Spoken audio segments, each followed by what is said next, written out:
Souvent, on me dit j'ai peur de la solitude.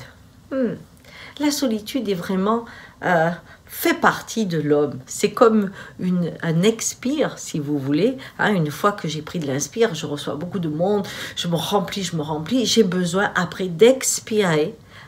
Et d'avoir ce petit temps de vide pour reprendre cette expansion avec les autres. Donc, si nous n'étions pas une société hyper active, on comprendrait le plaisir qu'il y a certains moments à être seul avec soi et de ne plus avoir d'interaction avec quiconque.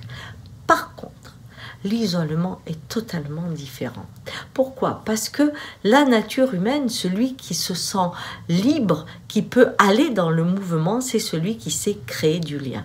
Et donc, quand je ne sais pas créer du lien, alors là, c'est pas de la solitude, ça s'appelle de l'isolement. Je ne peux pas partager le monde, donc je ne peux pas me nourrir. Et ça, c'est vraiment très, très difficile. Et aujourd'hui, où on arrive à vieillir vieux, c'est le cas de le dire, et où les conditions du vieillissement ont changé, puisque les gens ont bougé, sont mobiles, ne restent pas dans le même village, il n'y a plus les grandes maisons, donc très souvent, eh bien, les personnes âgées se retrouvent isolées.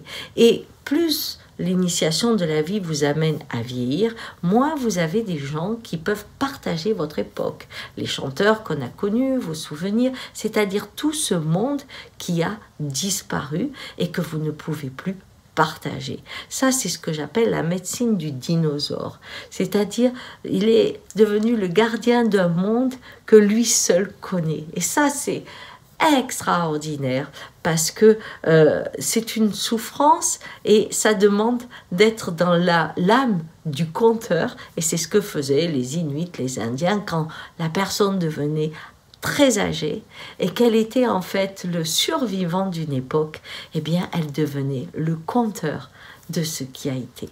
Voilà, alors confondez pas solitude et isolement.